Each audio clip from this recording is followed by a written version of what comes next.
Picture this. I'm mowing the lawn when I spot an HOA security guard whip out a tactical flashlight and aim it at my neighbor, Claire, like she's some kind of intruder. There she is, watering her garden, with a look that's half boredom, half defiance. What the guy doesn't know. Claire's ex-special forces with more covert ops under her belt than he has issued fines. And her old squad? They're already posted up, with binoculars and comms, ready to make the HOA wish they'd never messed with her. At Oakridge Meadows, the rules are tighter than barbed wire, but Claire doesn't play by their game. She writes her own. It all started with a fence.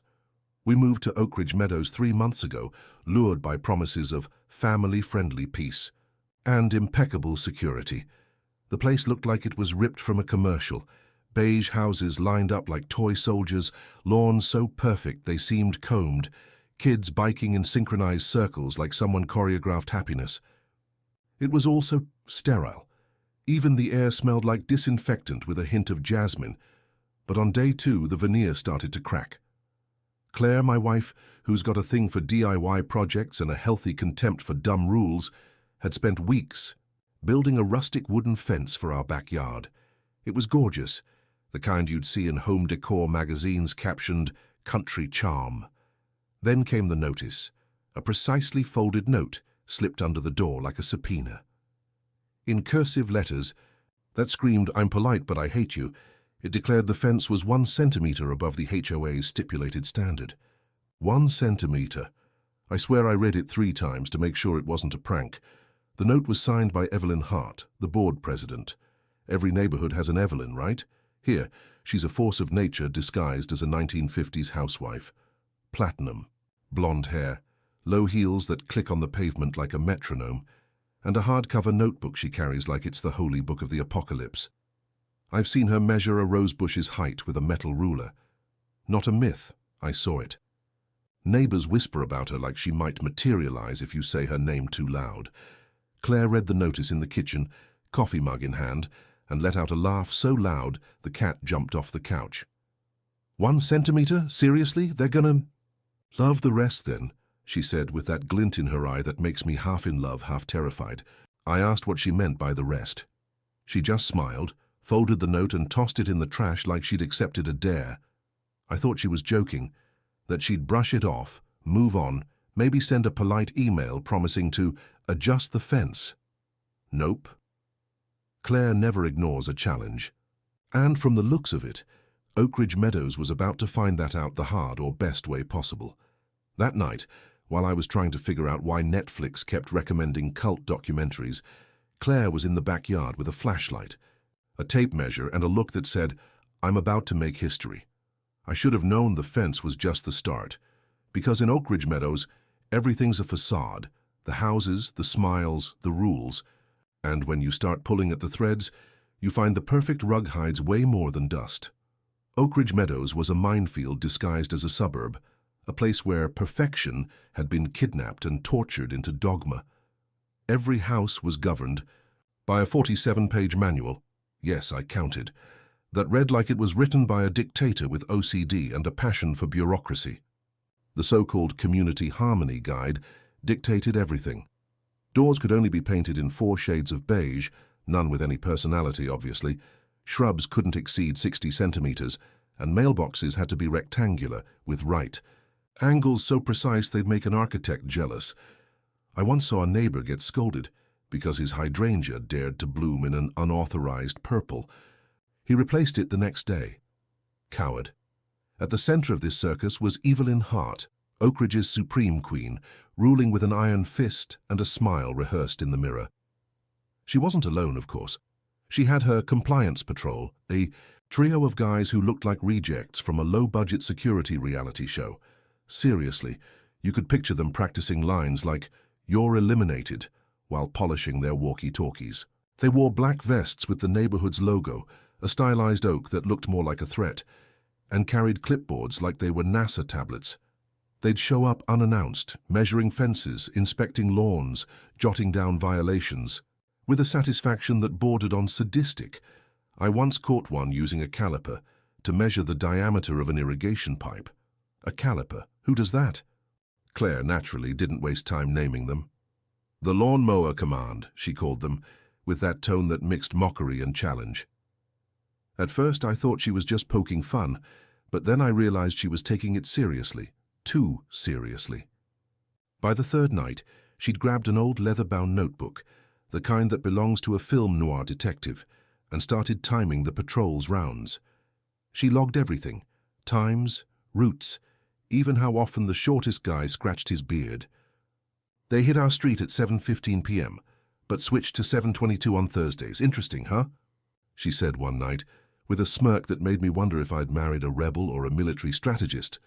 I asked why she was doing it. Mapping the enemy, she replied, not looking up from her notebook. Enemy. The word echoed in my head as I tried to decide whether to laugh or worry, because in Oakridge it wasn't just about fences or hydrangeas, it was about control, and Clare, with her notebook, her non-compliant fence, and her refusal to play along, was poking a hornet's nest. I just didn't know yet how deep that nest went. The fence was just the warm-up, the first jab in a ring Oakridge Meadows insisted on calling a community. The next week, Clare upped the ante. She hung an American flag in the yard, small, understated, napkin-sized, fluttering in the breeze like it was saying, "I'm harmless, but I'm here." It didn't last 24 hours. Evelyn Hart showed up at our door at 8:03 a.m. with her doomsday notebook and a rehearsed speech about unauthorized visual stimuli that compromised the neighborhood's aesthetic harmony. Seriously, she used stimuli like the flag, was a carnival siren. Clare listened with the patience of a monk, nodding like she was humoring a kid explaining quantum physics. When Evelyn finished, Clare said only, "Got it, I'll consider it," and shut the door with a softness that was almost a threat. The next day, before I'd even finished my coffee, Clare was on the porch installing motion sensors. Those things that blast a light so bright, you'd confess to crimes you didn't commit. "Just a precaution," she said, with that smile I knew from the day she charmed a traffic cop into tearing up a ticket with nothing but charisma and airtight logic. I asked what kind of precaution required stadium-worthy floodlights. She just winked and said, "The kind that keeps things illuminated." I knew it wasn't about burglars. While Clare played chess with the neighborhood, Evelyn tightened the noose like a general in kitten heels. Fines started rolling in for things I didn't even know could be violations. A garden hose coiled sloppily in the yard, $50. A bike tire visible in the garage because I forgot to close the door for 5 minutes. A written warning with a copy sent to the HOA's permanent file. A bird singing off-key? Okay, not yet. But I wouldn't put it past Evelyn to have a rule for that in her 47-page manual. Every notice came in that same cursive handwriting, that same tone of superiority wrapped in politeness. It was like getting stabbed with a gift-wrapped knife. Clare didn't argue. She didn't fire off angry emails or storm Evelyn's door with a megaphone. She just filed every notice in a purple folder labeled Evidence, scribbled details, in a notebook that was starting to look like a war journal, and kept smiling. But I knew her. That smile wasn't surrender, it was ammo being stockpiled. Then I started noticing other things. Clare took up running at dawn, before the sun even peeked out, hair tied back, eyes sharp like she was on a recon mission. She'd come back flushed but quiet, jotting notes in her notebook while muttering things like interesting and predictable. Once I caught her sketching what looked like a map of our street, with arrows and times scrawled in the margins. Asked what she was plotting. "Nothing big," she said, folding the map carefully. "Just learning the rules of the game." But the way she said game made me think Oakridge Meadows wasn't ready for the kind of player Clare was. Oakridge Meadows started noticing Clare, and it wasn't just about the fence or the flag. She'd become a magnet for the disgruntled, the fined, the ones who dared dream of a non-compliant rosebush. First was Sarah, the biology teacher 2 houses down. Sarah showed up one muggy afternoon, clutching a teapot like a white flag, and vented about the fine she got for a too vivid sunflower pot. According to Evelyn, the flowers were a visual assault that destabilized the neighborhood's color palette. Sunflowers, seriously. Sarah said she nearly cried when she uprooted the pot, but what brought her over was seeing Clare hang that flag and stare down Evelyn without blinking. After Sarah, others came. Old Tom, who got a warning because his grandson left a tricycle in the yard for an hour. The young Patel couple threatened with a compliance review for putting up Christmas lights in November, a week before the Tsiu manual's approved date. Even quiet Mr. Nguyen, who never spoke to anyone, showed up to share how the compliance patrol measured his gutter's angle and fined him for being 2 degrees off ideal. Each brought a story, a ridiculous infraction, a humiliation wrapped in letterhead. And Claire? She listened intently, serving coffee in a mug that read, "Live and let live." Pure irony. She asked pointed questions like, "What time did the patrol swing by?" Or, "Did Evelyn mention cameras?"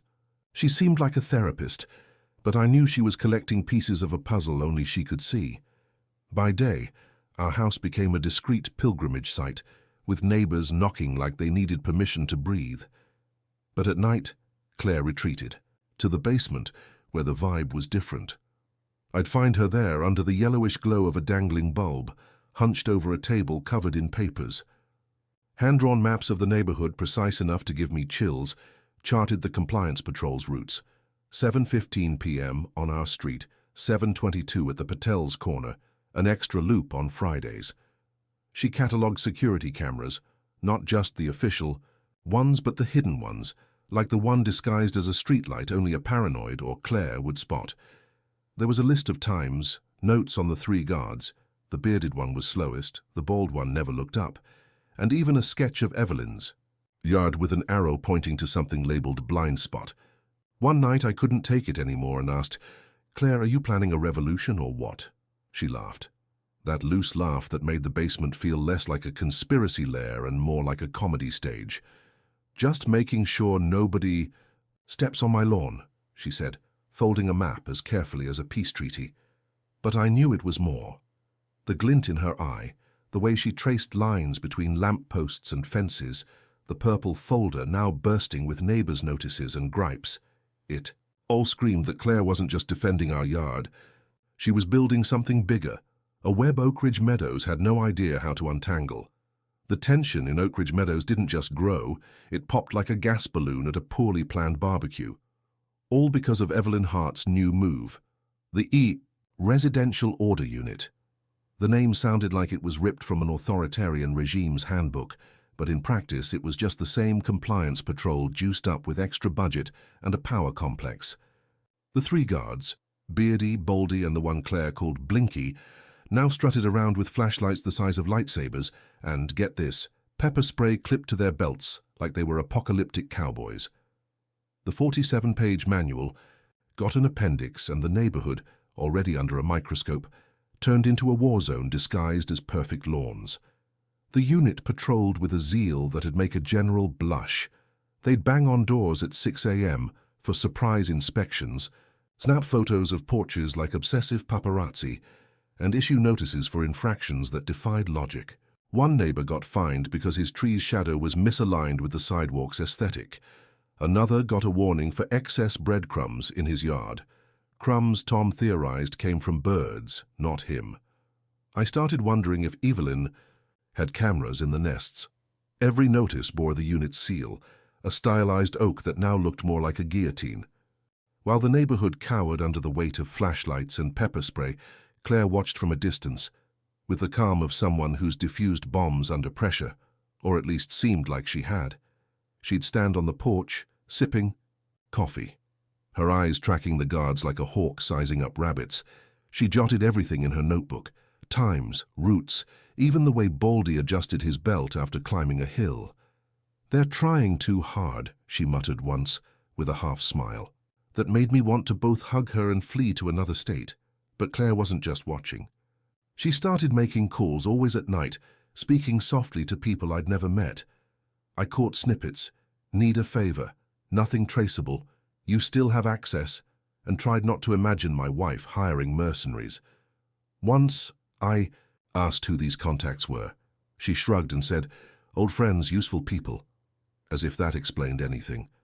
Then, one night, I went to the basement for a beer and spotted a military duffel bag tucked in the corner, black with reinforced zippers and a faint smell of grease.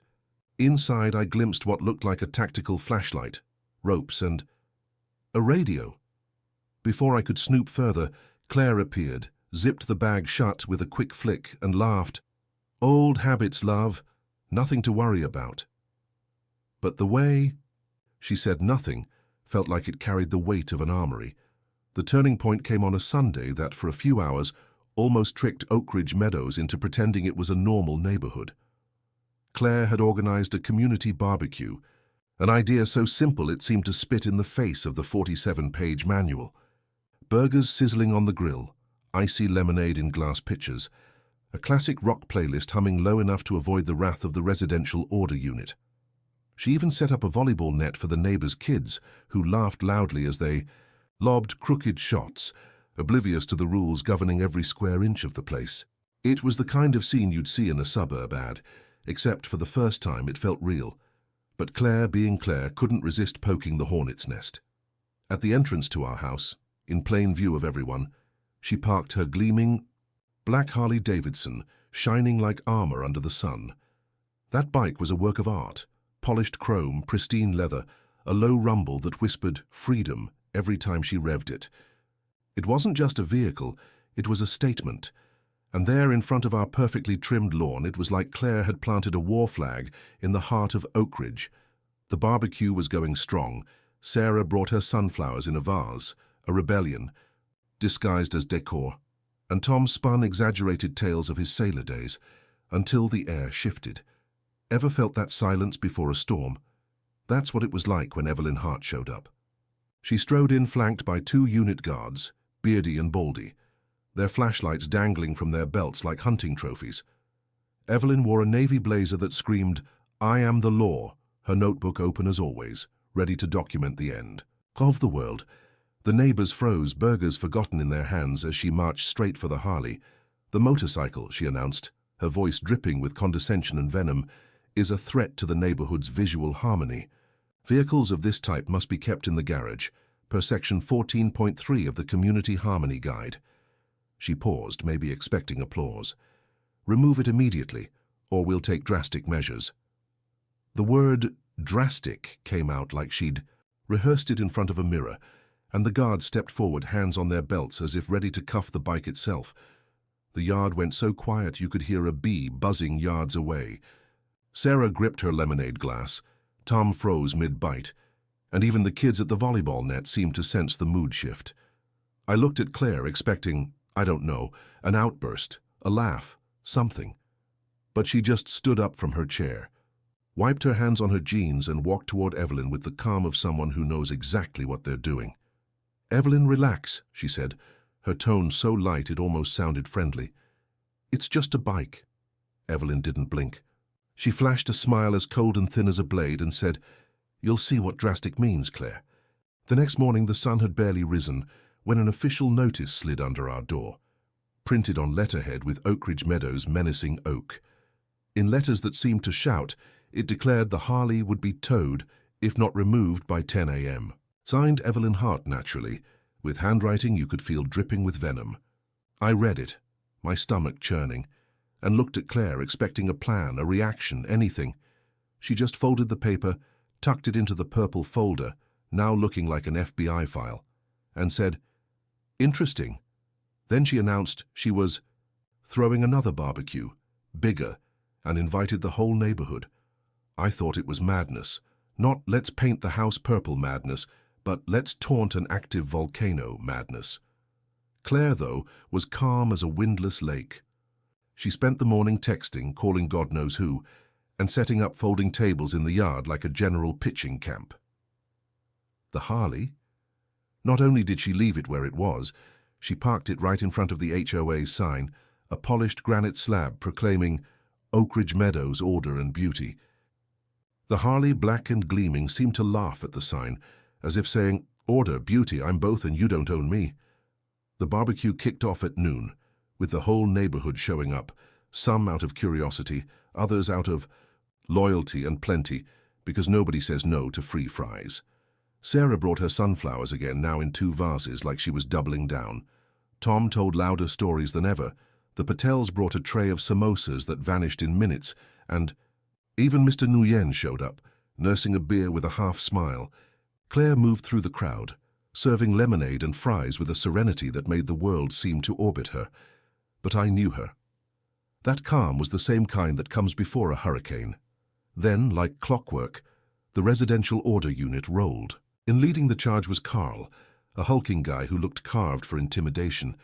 He was the head guard, the kind of dude who probably dreamed of being a cop, but ended up measuring fences.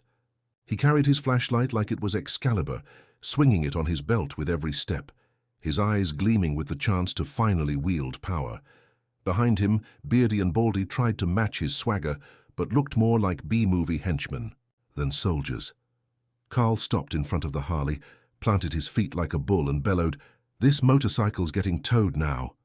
His voice echoed, turning heads and freezing forks in midair. "Clear out, or face the consequences." He pointed at Clare, who was leaning against the bike, eating a fry with the calm of someone watching TV.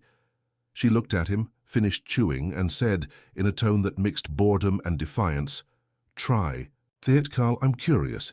The air turned heavy, like someone had sucked out the oxygen. The neighbors stopped breathing. Kids ran to their parents, and I swear I felt my heart trying to leap out of my chest. Carl didn't like her tone. You could see it in the way his jaw clenched. He stepped forward, yanked the pepper spray from his belt with a dramatic flourish and barked, "Move now or I'll make you move." The other guards advanced, flashlights in hand like they were storming a fortress. Claire didn't flinch.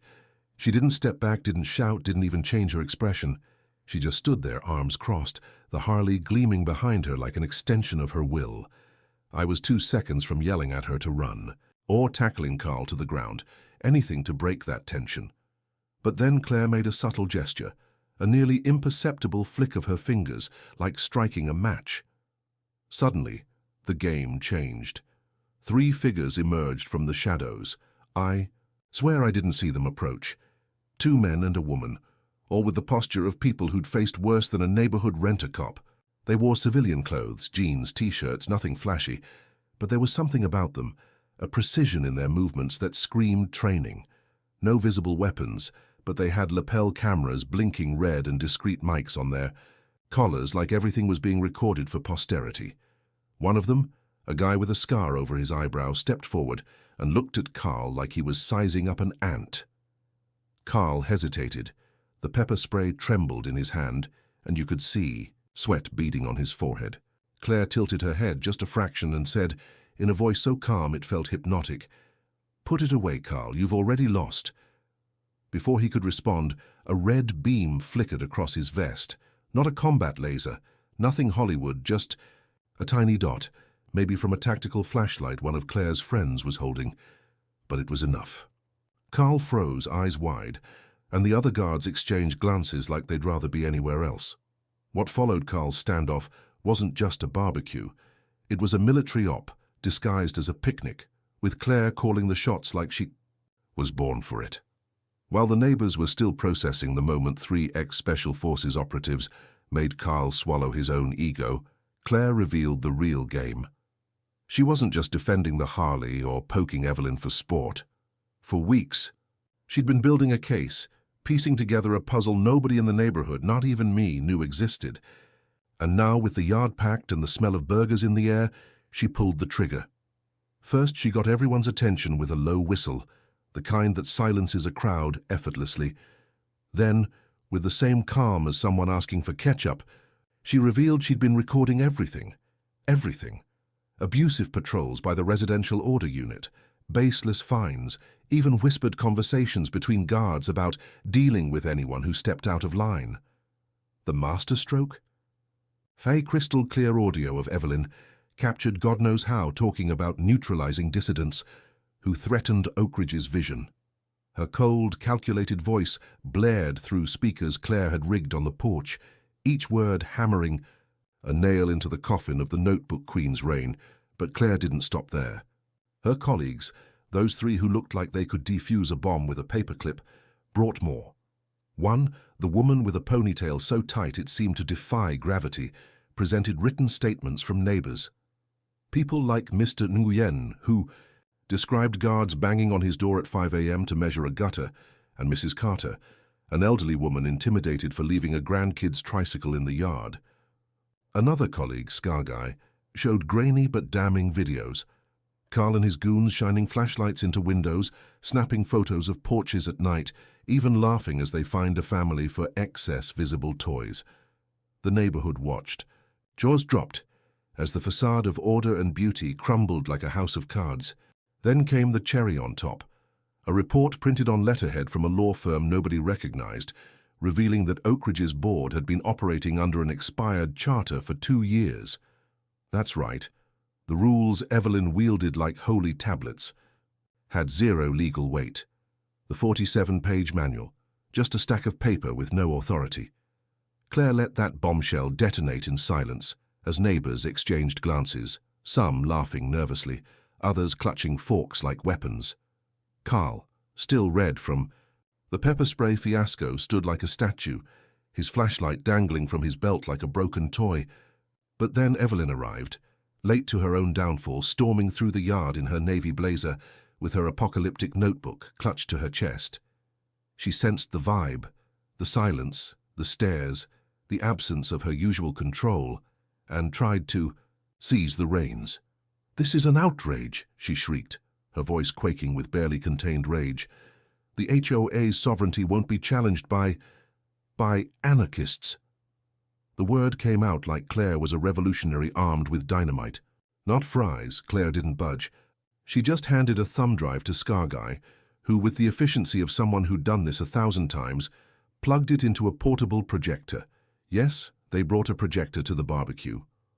On the makeshift screen, a tarp stretched between 2 trees, an email appeared. From Evelyn. To someone labeled Management Services, with clear instructions, "I authorize extraordinary measures to contain disruptive elements, including unnotified surveillance and removal of personal property if necessary." Translation: illegal. Action signed and stamped by Oakridge's queen herself. The crowd gasped collectively. Sarah dropped a samosa. Tom muttered something about "never saw this even in the Navy." The neighborhood fell silent, a silence so deep you could hear the projectors hum. Evelyn opened her mouth, closed it, opened it again, like a fish out of water. That afternoon, Claire turned the barbecue into a town hall. With a makeshift megaphone, she presented a dossier, cancelled fine receipts, recordings of threats, documents proving fraud. A federal agent, introduced as Agent Brooks, stepped up to announce an investigation into the board for coercion and abuse of power. Evelyn was escorted away for questioning, her notebook left abandoned in the grass. The guards were suspended, ordered to turn in their vests. Neighbors who'd once stayed quiet now cheered, some with tears in their eyes, others laughing at the absurdity of it all. The barbecue became a party. Strangers danced, kids returned to the volleyball net, and Claire's Harley stood untouched, like a monument. She didn't gloat. She just served more burgers and said, "Freedom beats dumb." Rules. The next week the board was dissolved. A new leadership formed, with Claire as an advisor. She turned down the presidency, saying, "I lead better from a distance." The only new rule? No patrols without consensus. Oakridge was breathing again, with less perfect lawns but more life. Months later, Oakridge Meadows was unrecognizable, in the best way possible. The neighborhood, once an oppressive model of perfection, now had a pulse. Houses came alive with colors the 47-page manual never dreamed of. A red door here, a blue roof there, even a purple porch Sarah swore was therapeutic. Gardens turned into organized chaos, with toys scattered, bikes tipped over, and hydrangeas, blooming in shades that screamed, "I'm free." The pristine lawn signs vanished, replaced by posters for Saturday barbecue and plant swap at the corner. The residential order unit, reduced to a trio of guards who now just waved. No flashlights or pepper spray, like they'd been tamed by a greater force. And that force had a name: Clare. She didn't need a statue or a plaque. The neighborhood knew who'd flipped the table. She went back to her dawn runs, but now the street's silence was broken by neighbors waving from porches, shouting, "Morning!" or offering coffee. Sarah left a pot of sunflowers at our door with a note that simply read, "Thank you." Tom started calling her captain in his stories, and even Mr. Nguyen, who barely spoke, shook her hand one afternoon, muttering something about courage. Claire took it all with a wave or a crooked smile, like she was saying, "It was just what needed doing." She never asked for praise, never stood on a soapbox, but everyone knew Oakridge was a home because Claire decided nobody got to rule someone else's yard. One night, we were in the backyard, fixing the fence. That same fence that started it all. Now with a few crooked boards Claire insisted on keeping for character. I held a nail. She swung a wrench and the sun was setting, casting a golden glow on the Harley parked nearby, polished as ever. I couldn't help myself and asked a bit awkwardly, "Claire, why'd you go so far? Why take on the board, Evelyn? All of it?" She paused, wiped the sweat from her brow and glanced at the Harley, like it held half the answer. After a moment she said, "Because nobody deserves to live under occupation in their own yard. It's not about the fence or the bike. It's about deciding who you are without some dumb notebook telling you how."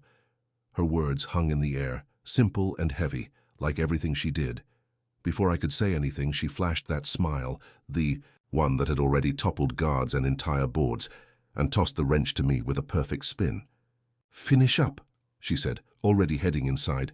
"I'm grabbing a beer." I laughed, because what else could I do? As she disappeared through the door, the sound of neighbors laughing in the yard next door filled the air, mixed with the bark of a dog nobody fined anymore. Oakridge Meadows wasn't a prison anymore. It was a home, messy, alive, ours. And somehow, I knew Claire would always make sure it stayed that way.